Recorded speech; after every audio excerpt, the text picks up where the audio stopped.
উপস্থিত কৃষ্ণ ভক্তবৃন্দ, অনেক দূর দূরান্ত থেকে ছুটে এসেছেন এই বৃন্দাবন মাঝে মধুর কৃষ্ণ নাম শ্রবণ করতে।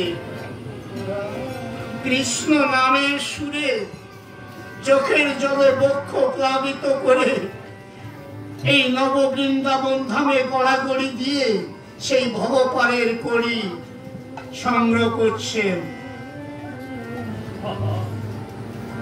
কত জন্মের পুণ্যের ফলে হয়তো এই বৃন্দাবন ধামে এসে উপস্থিত হওয়া যায়।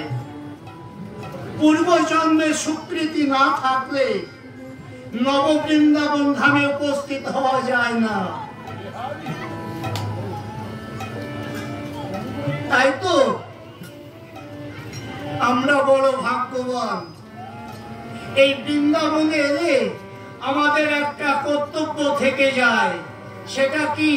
সেটা হলো এই বৃন্দাবন ধামে উলুধ্বনি জয়ধ্বনি করতে হয়।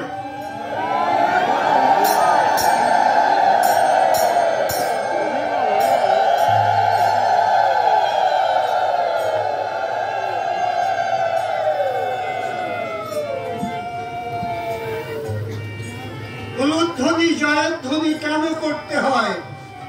উলুধ্বনি করলে কি হয়, জয়ধ্বনি করলে কি হয়? মায়েদের উলুধ্বনি এবং পিতৃ সমতুল্য ভক্তদের জয়ধ্বনি দুইটি একত্রিত হয় এবং ঘুরতে ঘুরতে সেই গোবিন্দের অন্বেষণে যায়। উলুধ্বনির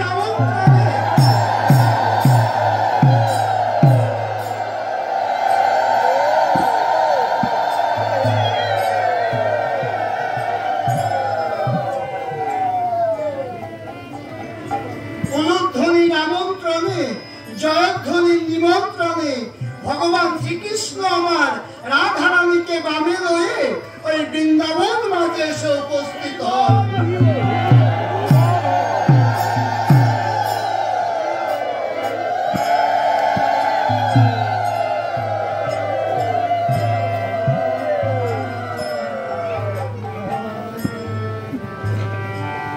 যদি কোনো কৃষ্ণ ভক্তের চরণ ধুলি লাগে পাপীর গায়ে, পুষ্পরথে চড়ে পাপী বৈকুণ্ঠেতে যায়।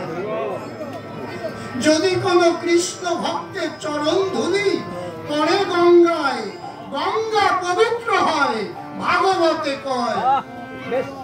তাই তো আমার হতে আমার নাম বড়, নাম হতে নামের ভক্ত বড়, আর ভক্ত হতে ভক্তের চরণ ধুলি আরো বড়।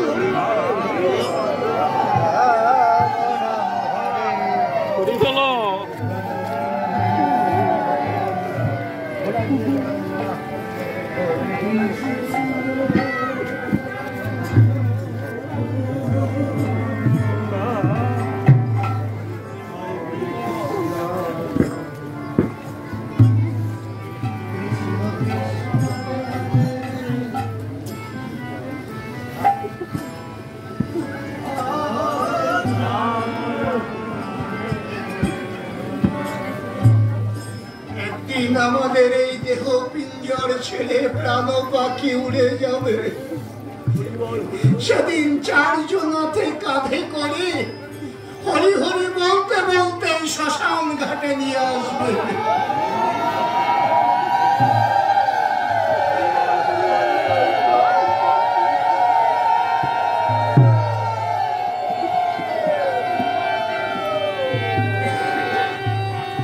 সেদিন স্ত্রী পুত্র সবাই ত্যাগ করবে,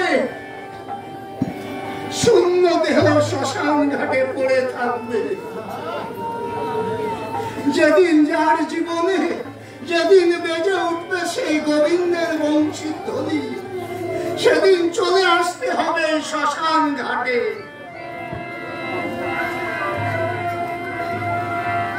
পুত্র বলো, কন্যা বলো, পরিবার বলো, কেউ সেদিন সঙ্গী হবে না। যেমন একা এসেছিলাম ঠিক একাই চলে যেতে হবে। সেই পরপারে।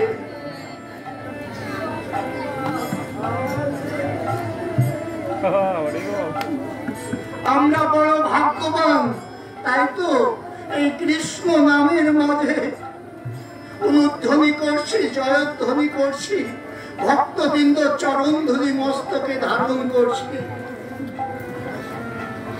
তাই তো আমি ভক্তবৃন্দদের চরণে বলবো, আপনারা সবাই মিলে এই কমিটিকে একটু আশীর্বাদ করবেন।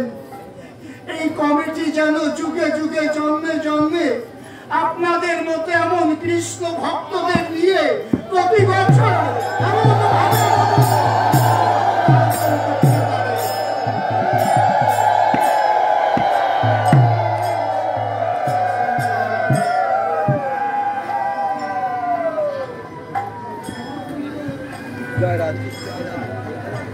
তাই তো আমি শুনেছি মনে যদি অহংকার থাকে তাহলে নাকি কৃষ্ণ কৃপা পাওয়া যায় না। অহংকার থাকলে সে গোবিন্দ কৃপা পেতে পারে না।